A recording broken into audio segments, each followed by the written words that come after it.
안녕하세요. 역사가 뚫린다. 성경이 보인다. 역사 드라마로 있는 성경 중간사 편.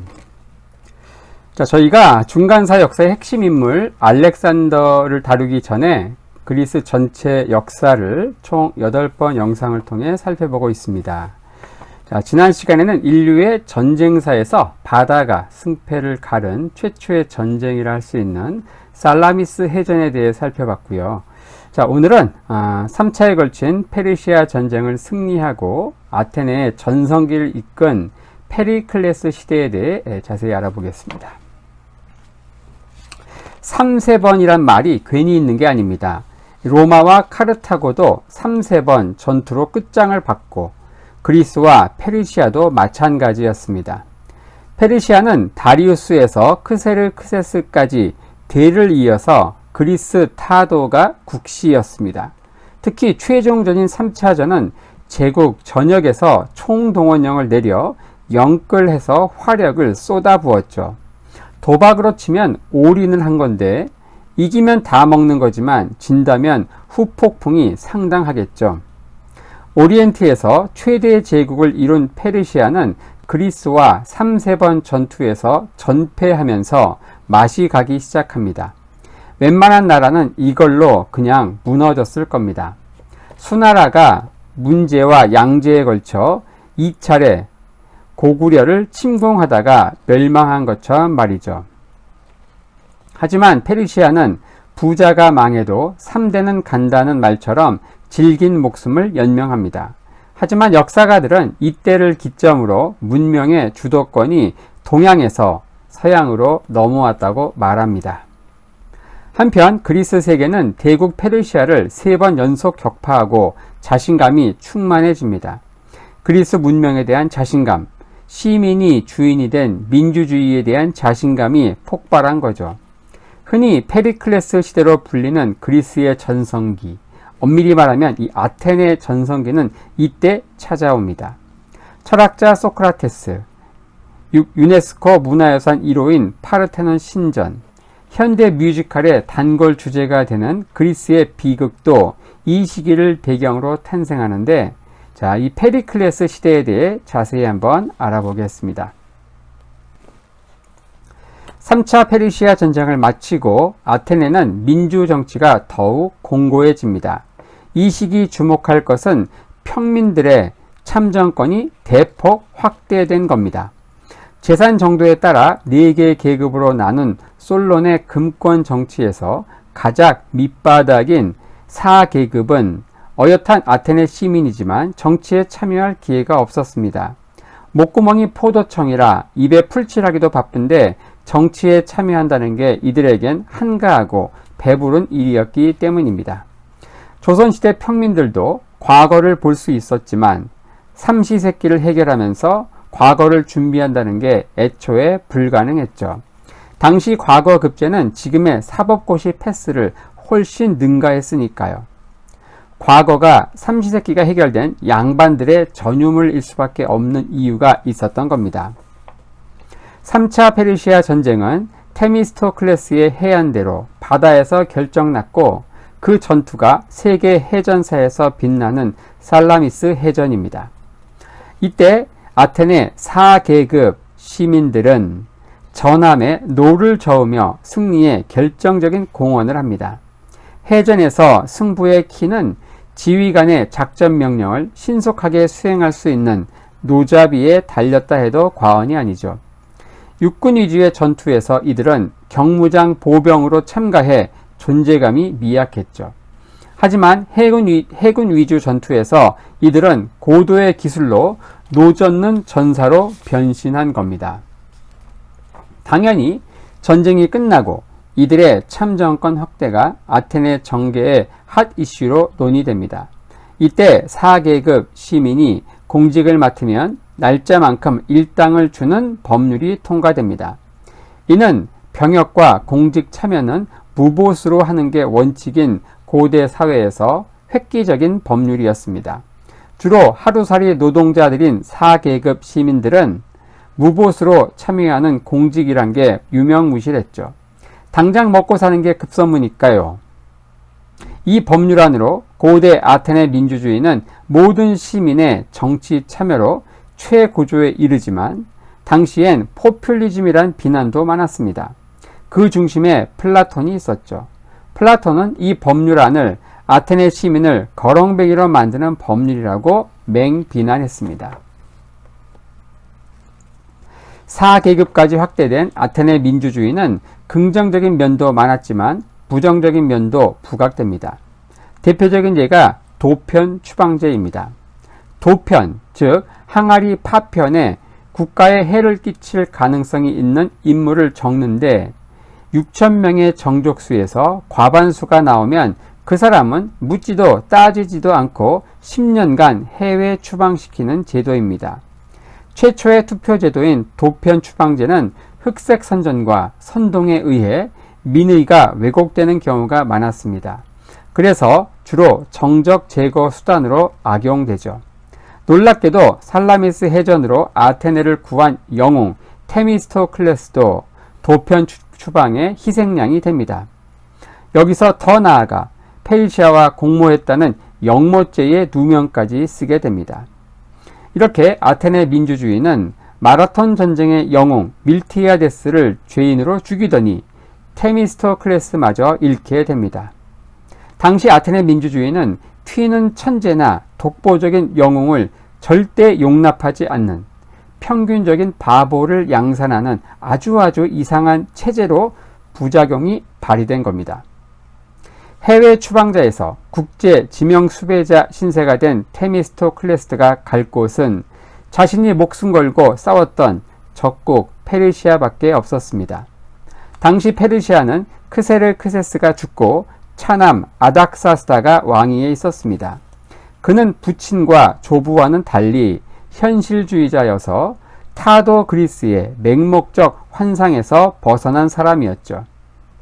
테미스토클레스는 자신이 부친과 함께 관전했던 살라미스 해전의 영웅이었습니다. 아닥사스다는 마치 연예인을 만난 듯한 흥분을 감추지 못했죠. 왕은 테미스토클레스를 두 지역의 지방장관으로 임명하고 마그네시아는 아예 개인 영지로 줍니다. 왕은 테미스토클레스를 사냥에도 초대했고 국정 전반을 그와 의논합니다. 왕은 한 번도 테미스토클레스에게 무얼 하라고 명령을 내린 적이 없고 그저 자기 옆에 있어주는 걸로 충분하다고 여겼습니다. 마그네시아 주민은 테미스토클레스가 죽을 때 외국인 총독의 선정에 감격해 광장에 묘비를 세워줬다고 하죠. 테미스토클레스의 유골은 비밀리에 아테네로 돌아왔고 아테네 정부는 이를 알고도 모른 척합니다. 살아있는 영웅은 위험할 수 있지만 이미 죽은 영웅은 그냥 추앙만 하면 되니까요. 살아있는 이순신은 선조에게 위협이었지만 노량해전에서 죽은 이순신처럼 말이죠. 테미스토클레스의 죽음에 관련해서 두 가지 설이 있습니다. 페르시아 왕으로부터 아테네 공격 총사령관을 맡으라는 명령을 받고 한참 고민하다가 스스로 독을 마시고 자살했다는 설. 다른 하나는 그냥 병에 걸려 죽었다는 설. 이게 그것이죠. 살라미스 해전이 끝나고 3년 후 아테네를 중심으로 델로스 동맹이 결성됩니다. 이미 3차례나 침공한 페르시아의 재침공을 우려해 아테네를 큰 형님으로 모시고 상시 공조 체제를 구축한 거죠. 그리스 세계는 이미 70년 전에 스파르타를 중심으로 한 펠로폰네소스 동맹이 있었습니다. 아테네가 클레이스테네스 시대에 최하층까지 시민권을 갖게 되자 위협을 느낀 스파르타가 주도해서 펠로폰네소스 반도의 국가들이 결성한 동맹입니다. 하지만 사실 말이 동맹이지 분담금도 없고 결속력도 없고 꽤나 느슨한 동맹이었죠. 아테네에 대한 위협으로 동맹은 만들었지만 자국 내 노예층의 반란을 막는 게 최우선인 일국 방어주의를 국시로 내건 스파르타에겐 비록 동맹이라 해도 그들의 위험은 항상 우선순위에서 밀렸죠. 이와 달리 델로스 동맹은 이오니아 지방과 주변국의 요구로 결성된 겁니다. 아테네는 그저 물이 들어오자 노를 저었을 뿐입니다. 페르시아와 붙어있는 이오니아 입장에서는 아테네를 비롯한 그리스 세력이 후방에서 든든하게 보호해줘야 생존권이 보장되는 측면이 있었죠.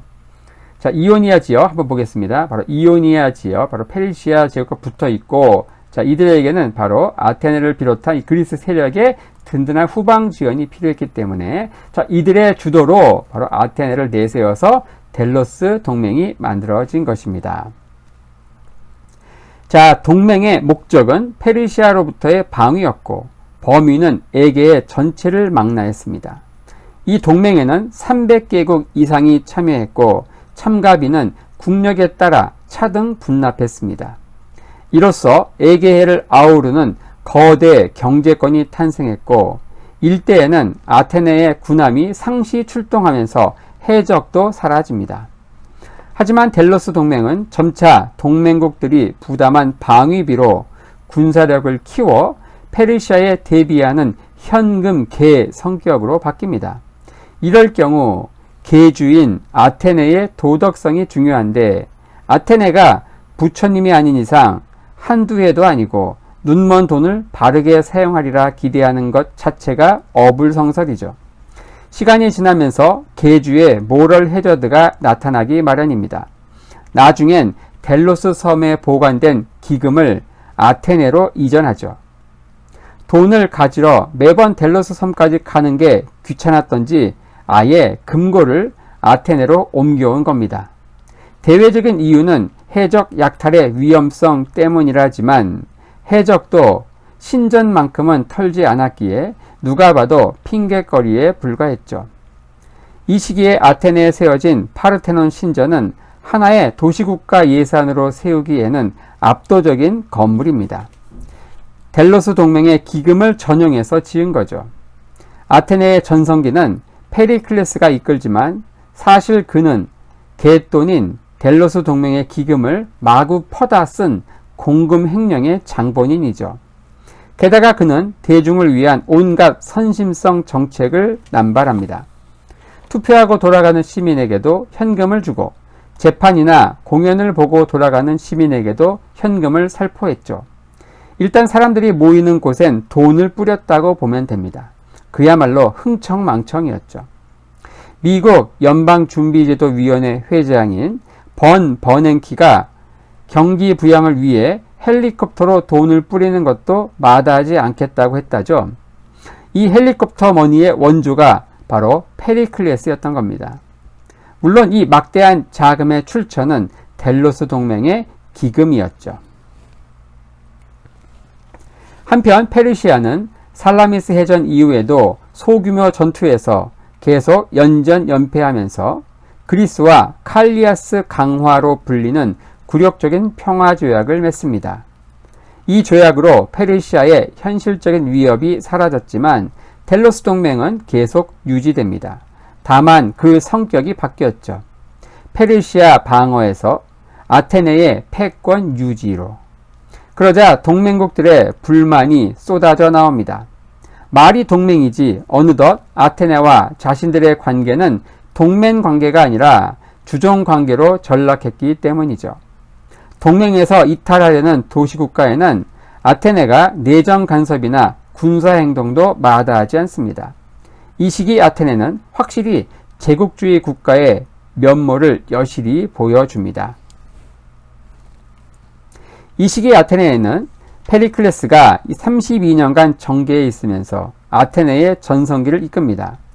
전쟁 승리의 1등 공신인 아테네와 스파르타였지만 쇄국주의, 일국 방어주의를 표방하는 스파르타가 에게해 일대의 도시국가, 그리스 도시국가들의 맹주로 나서는 것은 애초에 무리였죠. 이런 상황에서 주전 477년 아테네를 중심으로 델로스 동맹이 만들어졌는데 동맹의 맹주인 아테네는 점차 제국화하면서 델로스 동맹의 기금으로 민주정치와 문화를 발전시켜 나갔습니다. 이 돈으로 아테네 시민들의 생활을 보조했고 파르테논 신전 등 대규모 건축물들을 세웠죠. 그리고 동맹시들에게 민주정치를 보급하는 한편 그리스 각처의 학자들을 아테네로 불러들여 문화의 중심지로 발전해 나갑니다. 이 당시 아테네 거리에는 소크라테스, 소포클레스, 에스킬루스, 피디아스와 같은 사람들이 활보하고 다녔습니다. 펠로폰네소스 전쟁사의 저자 투키디데스는 페리클레스의 통치기 32년을 이렇게 평가합니다. 형태는 민주정치였지만 실제로는 페리클레스 혼자 통치한 시기였다. 그 정도로 페리클레스의 역량이 빛난 시기였고, 달리 표현하면 민주주의는 페리클레스와 같은 탁월한 리더십과 조정자가 없으면 선동가에 의해 호도된 민중들에 의해 배가 산으로 갈 수밖에 없는 아주 취약한 제도임을 보여주기도 합니다. 후대에 성인처럼 칭송을 받는 페리클레스에겐 아스파시아란 애인이 있었습니다. 당신은 아내와 별개로 애인을 두는 게 일반적이었는데 페리클레스는 2명의 아이를 낳은 아내와 이혼 후 애인인 아스파시아와 결혼을 했죠. 게다가 애인 아스파시아는 밀레토스 출신의 직업 여성이었습니다. 직업 여성에 대한 현대인의 선입견이 있지만 이는 고대 아테네에서 여성의 지위 안에서 이해해야 합니다. 고대 여성에게 로마와 아테네 중 어디서 태어날래? 라고 묻는다면 무조건 로마를 택합니다. 로마는 여성도 재산권을 인정받고 남자와 동석해 연애에도 참석했습니다. 하지만 아테네는 축제일 외에는 여성의 외출 자체가 금지됐죠. 이런 사회적 분위기에서는 특정 부류의 여성이 필요합니다. 춤추고 노래하고 악기를 연주하고 남자와 대화가 가능한 적당한 수준의 교養을 갖춘 여성 말이죠. 여기에 미모까지 갖춘다면 금상첨화겠죠. 마치 조선시대 양반 사회에서 기생이 떠오르네요. 자, 이런 역할을 하는 사람이 아테네의 직업 여성입니다. 귀엽고 통통한 스타일의 아스파시아는 동갑내기인 소크라테스와도 철학적 대화가 가능했다고 하는데 이 페리클레스는 25년의 나이 차에도 불구하고 이 아스파시아와 죽을 때까지 해로했다고 합니다. 자, 다음에는 27년간 그리스 세계에서 벌어진 내전 펠로폰네소스 전쟁에 대해서 살펴보도록 하겠습니다.